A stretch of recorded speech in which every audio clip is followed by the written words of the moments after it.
علی بھائی اگلا سوال ہے کہ آپ نے کئی مرتبہ یہ حدیث بیان کی ہے کہ 6 لوگوں پر اللہ تعالیٰ نے لعنت فرمائی ہے، جن میں سے ایک میری سنت کو ترک کر دینے والا بھی ہے۔ چنانچہ اس ضمن میں جو لوگ فرض نماز سے جڑی ہوئی 12 سنت موقدہ چھوڑ دیتے ہیں، کیا وہ لوگ لعنت کے مستحق نہیں قرار پائیں گے؟ وضاحت فرما دیں۔ ہمارا ایک کلپ اپلوڈ ہوا تھا کہ جو لوگ نماز نہیں پڑھ سکتے سنتوں کے ساتھ، جن کو صرف عشاء کی 17 رکعتیں بتائی گئی ہیں، تو ان کو بتایا تھا ہم نے دن رات میں تو ٹوٹل رکعتیں 17 ہیں جن کی پوچھ آپ سے ہونی ہے، 2 فجر کی، 4 ظہر کی، 4 عصر، 3 مغرب، 4 عشاء۔ وطر اور سنت موقدہ یہ سب سنت عبادات ہیں، بلکہ نفلی عبادات ہیں۔ سنت جب ہم کسی کے اوپر بول رہے ہوتے ہیں تو اس سے مراد طریقہ ہوتا ہے۔ نبی علیہ السلام کا ایک مبارک طریقہ ہے، صحابہ کرام کا ایک طریقہ ہے جو نبی علیہ السلام سے انہوں نے سیکھا، اس طریقے سے وہ آگے ٹرانسفر ہوا۔ تو اب رہا یہ مسئلہ کہ یہ جو حدیث میں 6 لوگوں پہ اللہ کی لعنت ہے، اس میں تارک سنت کی بات آئی ہے، جو سنت کو ترک کرنے والا ہے۔ اور عربی لنگوسٹک میں اگر آپ سنت کو ترک کا معنی لینا تو یہ ہوتا ہے اس راستے کو چھوڑ دینے والا۔ اگر آپ اس کا خدا نخواستہ یہ معنی لیں گے کہ نبی علیہ السلام کے جتنے بھی اعمال ہیں چونکہ وہ سنت کی کیٹیگری میں تو فال کرتے ہیں، جیسے تہمت پہننا نبی علیہ السلام کا طریقہ تو ہے۔ اب کوئی شخص یہ کہہ سکتا ہے جو تہمت نہ پہنے وہ تارک سنت ہے اور اس پہ اللہ کی لعنت ہے۔ یہ حدیث جامعہ ترمذی میں ہے کہ 6 لوگوں پہ اللہ کی لعنت ہے۔ ترمذی والی روایت کمزور ہے، باقی کتابوں میں اس کی اسناد موجود ہے۔ مشکات میں 109 نمبر حدیث ہے، اور اس میں ایک وہ بندہ بھی ہے جو میرے اہل بیت کی توہین کرے، وہ بھی شامل ہے۔ تو کئی لوگ داڑیاں پگڑیاں رکھ کے بھی اہل بیت کی توہین کر رہے ہیں، تو لانتی وہ بھی ہوئے ہیں، تو ان کی داڑھی پگڑیاں ان کے کام نہیں آنی ہے۔ ایک اس میں آخری ہے جو تارک سنت ہے، سنت کو حقیر سمجھ کے چھوڑنے والا، سنت سے نفرت کی وجہ سے سنت کو چھوڑنے والا۔ ایک تفسیر اس کی بنے گی جو محدثین نے کی ہے۔ دوسری یہ ہے کہ اس سنت سے مراد وہ سنت ہے جو سنت واجبہ ہیں، یا وہ سنتیں جو فرائض میں شامل ہیں۔ فجر کی نماز پڑھنا سنت ہے کہ نہیں؟ اپنی انٹینسٹی میں فجر کے 2 فرض ہیں، لیکن طریقے میں جائیں تو حضور کی سنت ہے نا؟ تو فجر کے 2 فرض وہ سنت ہے جس کو ترک کرنے والا لعنت کا مستحق ہے۔ تہمت وہ سنت نہیں ہے جس کو ترک کرنے والا سنت تارک سنت آئے گا۔ تو یہ 3 مفہوم بن جائیں گے۔ ایک ہو جائے گا حضور کا طریقہ، اس کو چھوڑنے والا حقیر سمجھ کے، نفرت کر کے۔ اگر کوئی تہمت سے نفرت کرے گا اس پہ لعنت فٹ ہو جائے گی۔ دوسرا یہ ہے کہ وہ کام تو فرض کر رہا تھا لیکن سنت طریقے پہ نہیں کر رہا تھا۔ نبی علیہ السلام نے ایک نماز کا طریقہ تعلیم فرمایا، جس طرح کہ صحیح بخاری میں آتا ہے، سیدنا معاذ ابن جبل تھے یا حذیفہ ابن یمان تھے جنہوں نے ایک شخص کو دیکھا بڑا تیزی سے نماز پڑھ رہا تھا، حذیفہ ابن یمان۔ انہوں نے کہا تو اس طرح نماز پڑھتا رہا تو اس طریقے پہ نہیں مرے گا جو محمد صلی اللہ علیہ وآلہ وسلم کو اللہ نے تعلیم فرمایا۔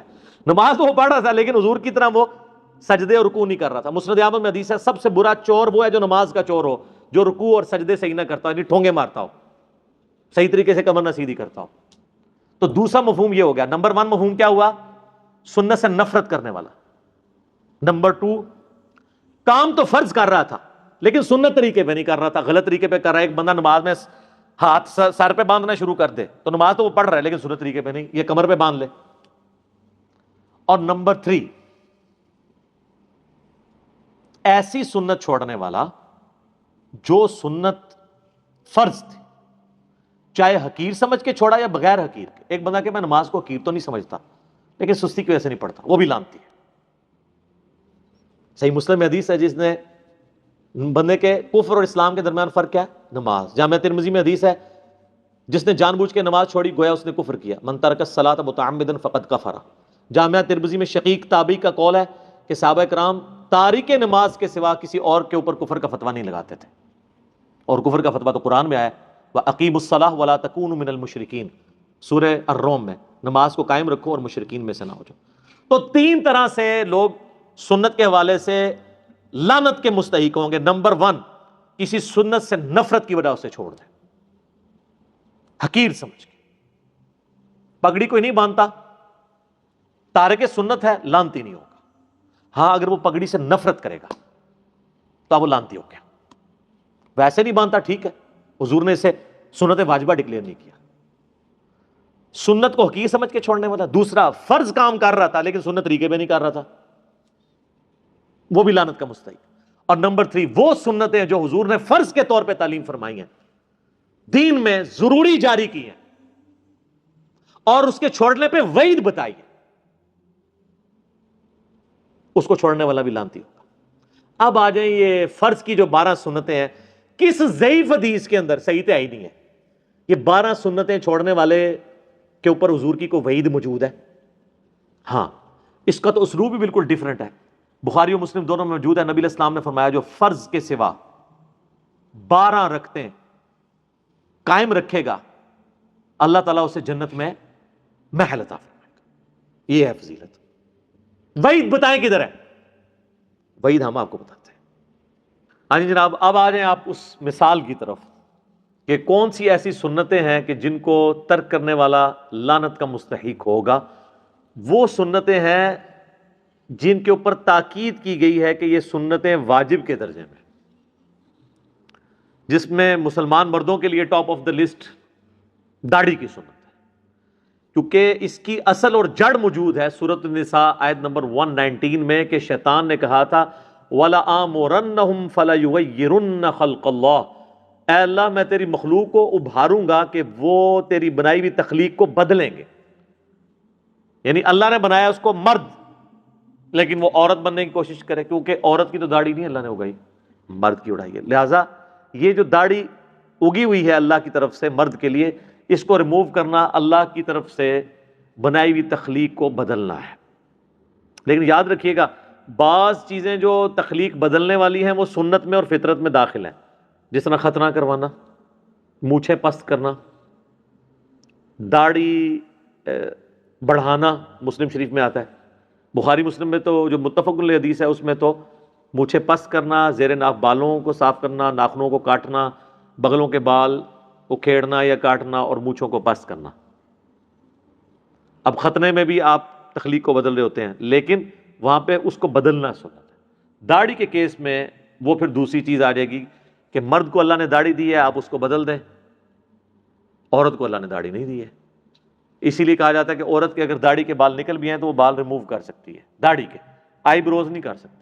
اس کے اوپر وہ حدیث لگے گی بخاری مسلم کی کہ نبی علیہ السلام نے لعنت فرمائی ان عورتوں پہ جو چہرے کے بال اکھاڑیں، دانتوں میں گیپ بنوائیں یا ٹیٹو بنوائیں، جو میں نے پچھلی دفعہ ڈسکس کیا تھا۔ تو ظاہر ہے مرد بھی اس میں داخل ہے، یہ نہیں ہے کہ اب وہ عورتوں کے لیے حدیث ہے، وہ جنرل حدیث ہے، جو بھی وہ کام کرے گا اس کے اوپر اپلائی ہو رہی ہوگی۔ تو داڑھی بھی تخلیق کو بدلنا ہے، اس لیے داڑھی مونڈنے والا بھی اسی کیٹیگری کے اندر فال کرے گا۔ تو اب یہ وہ سنت ہے جو تاکیدی سنت ہے، تمام مکاتب فکر، بلکہ میں کہتا ہوں داڑھی وہ سنت ہے جو دنیا کے تمام مذاہب کے اندر ریلیجن کی پہچان مانی جاتی ہے، اوبلیگیٹری، جیوز کرسچنز میں بھی، ہندوؤں میں بھی۔ سری سری روی شنکر نے نہیں ویکھا تسی کنا سونا ہے، جو کہتے ہیں نا شکلوں سے بڑا فرق پڑتا ہے۔ At least doctor Zakir Naik سے اسے کمپیئر کریں، وہ زیادہ خوبصورت ہے۔ میں یعنی شکل و صورت کی بات کر رہا ہوں، عقیدے کی خوبصورتی نہیں۔ عقیدے کی خوبصورتی میں تو ہو سکتا ہے وہ ڈاکٹر ذاکر نائک کے جو مخالفین ہیں وہ تو عقیدے کی خوبصورتی میں بھی اسے بہتر سمجھتے ہوں، وہ ظاہر دشمنی پہ اتر آئیں گے نا، جس طرح قرآن میں آتا ہے مشرکین عرب جو تھے یہودی ان کے بارے میں کہتے تھے مسلمانوں سے تو یہ بہتر ہے، حالانکہ مشرکین عرب موسیٰ علیہ السلام کو نہیں مانتے تھے، لیکن دشمنی اس لیول پہ تھی کہ وہ یہ بھول گئے کہ مسلمان کم از کم موسیٰ علیہ السلام کو تو مانتے ہیں، وہ کہتے ہیں نہیں مشرکین عرب سے بھی یہ بدتر لوگ ہیں، نعوذ باللہ من ذالک۔ تو یہ وہ سنت ہے جس کے اوپر وعید ہے۔ اب جن سنتوں کے اوپر وعید نہیں ہے، مثلا زلفیں رکھنا، کسی حدیث میں نہیں ملتا کہ جو زلفیں نہیں رکھے گا اس کے ساتھ یہ ہو جائے گا۔ الٹا سنن ابی داؤد میں ملتا ہے کہ مولا علی علیہ السلام کہتے ہیں جب سے میں نے رسول اللہ سے سنا صلی اللہ علیہ وآلہ وسلم، جو غسل کرے اس حال میں کہ اس کے جسم میں کوئی کھال میں یا بال میں حصہ خشک رہ جائے تو اسے عذاب دیا جائے گا۔ تو مولا علی کہتے ہیں 3 دفعہ فرمایا میں نے اپنے سر کے ساتھ دشمنی کی، میں نے اپنے سر کے ساتھ دشمنی کی، میں نے اپنے سر کے ساتھ دشمنی کی، اور بال ریموو کروا دیے۔ اب ان کو کوئی کہہ سکتا ہے کہ نبی علیہ السلام نے تو پوری زندگی سر پہ پورے بال رکھے ہیں، آپ صلی اللہ علیہ وآلہ وسلم نے کبھی بھی مستقل حلق نہیں کروایا، حج اور عمرے پہ ہی کروایا، تو اب اس سنت کے تارک کے اوپر تو وہ چیز فٹ نہیں ہوگی۔ اگرچہ یہ سنت کا ترک یہ بھی ہو رہا ہے کیونکہ دائمہ متواترہ سنت تو زلفیں رکھنا ہی ہے، لیکن اس کے اوپر نہ رکھنے کے اوپر وعید کوئی نہیں ہے، وعید ہے داڑھی والی سنت کے اوپر۔ اب اس کو لے آئیں آپ نماز کے اندر جو سنتیں ہیں اس کے اندر کون سی وعید آئی ہوئی ہے؟ اس میں تو بخاری مسلم میں آتا ہے جو فرض کے علاوہ 12 رکعتیں پڑھ لے گا اسے جنت میں اللہ تعالیٰ محل دے گا. ایک فضیلت کی بات ہے. اور جو نہیں پڑھے گا ظاہر اسے نہیں ملے گا. That's all. فرض نماز کافی ہے. اور اس کو سپورٹیو حدیث جو ہم اکثر پیش کرتے ہیں بخاری مسلم دونوں میں حدیث ہے. اہل نجد میں سے ایک اعرابی شخص نبی اسلام کی خدمت میں حاضر ہوا اور اس نے کہا یا رسول اللہ مجھے اسلام کے بارے میں بتائیں کیا ہے. تو آپ صلی اللہ علیہ وآلہ وسلم نے فرمایا کہ تم گواہی دو اس بات کی کہ اللہ کے سوا کوئی معبود نہیں, محمد صلی اللہ علیہ وآلہ وسلم اس کے رسول ہیں. اس کے بعد فرض نماز کو قائم رکھو. اس نے آگے سے پوچھا صرف فرض کو؟ آپ فرمایا الا یہ کہ تم نفل نماز بھی پڑھ لو. یعنی اس کے اندر نفلی نماز, نفل عربی میں کہتے ہیں اضافی کو ہے. سر اس کا مطلب ہی اضافی ہے. نفل عربی میں کہتے ہیں اضافی کو. اسی لیے انفال جو ہے مال غنیمت کو کہا جاتا ہے کہ وہ اضافی مال ہے جو آپ کو مل گیا ہے. آپ کا مقصد دشمنوں کا مال لوٹنا نہیں تھا, اللہ کے لیے ان سے جنگ کرنا تھا. مال تو بونس میں مل گیا. سورۃ الانفال آئی ہے نا. پھر کہا کہ فرض روزے قائم رکھو, ہاں مگر یہ کہ کبھی تم نفلی روزے رکھنا چاہو. فرض زکوٰۃ ادا کرو, ہاں یہ کہ کبھی تم نفلی صدقہ کرنا چاہو. تو اس نے کہا یا رسول اللہ جو آپ نے مجھے بتایا نہ میں اس میں کمی کروں گا نہ زیادتی. تو جب وہ مڑا تو آپ علیہ السلام فرمایا اگر یہ اپنی بات پہ قائم رہا تو کامیاب ہو گیا. اور ایک اور حدیث بخاری مسلم میں آتی ہے کہ نبی علیہ السلام نے کہا کہ فرض نماز قائم رکھ, فرض زکوٰۃ دے, فرض روزے رکھ. اس نے کہا یا رسول اللہ نہ میں کمی کروں گا نہ زیادتی. تو آپ علیہ السلام جب وہ مڑا تو آپ فرمایا کسی نے اگر کوئی جنتی شخص دیکھنا تو اس کو دیکھ لو.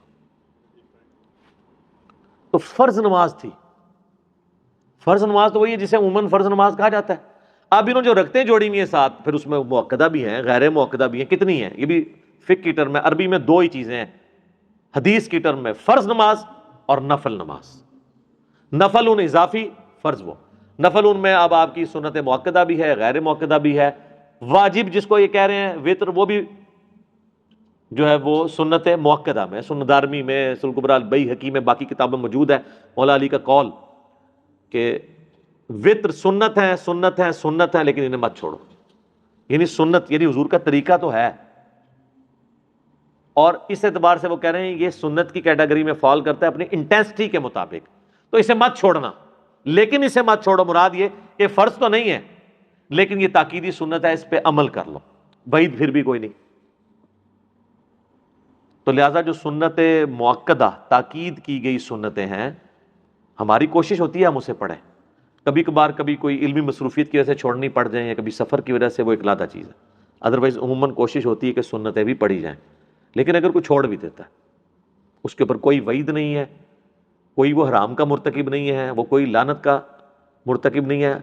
ورنہ آپ نے جب اصول ایک طے کیا پھر آپ چھوٹی چھوٹی سنتوں کے اوپر بھی وعیدیں لگائیں گے.